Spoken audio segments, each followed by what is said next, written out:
जादू बेटा ओकरा पीछे साधु। न जाने कैलस कौन जादू बेटा ओकरा पीछे साधु।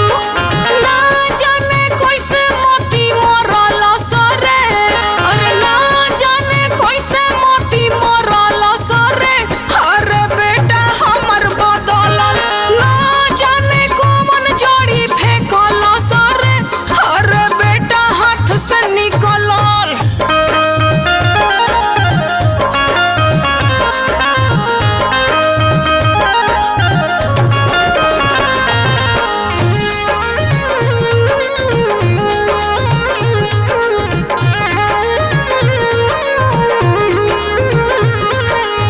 काहे करतानी ऐसन बाते हो सासू जी।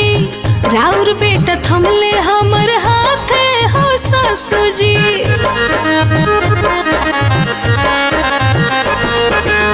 हमर पति देव हमसे करे खूबे प्यार हो।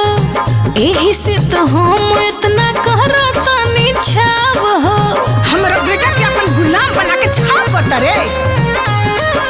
ना जाने कौन खेला खेलल सरे, अरे ना जाने कौन खेला खेलल सरे। अरे बेटा हमर बदलल, ना जाने कौन खेला खेलल सरे।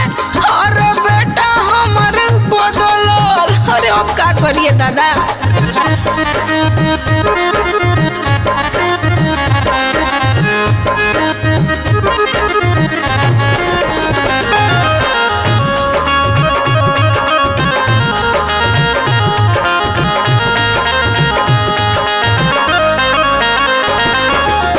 दुखी भइला से बोली फायदा का बाटे।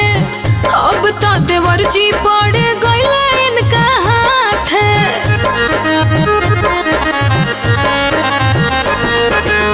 भोलेनाथ देहनी हमके सैया जी हमार हो। कहे लोग धनो कोता देख के प्यार हो। हमरा घर के संस्कार खा गइले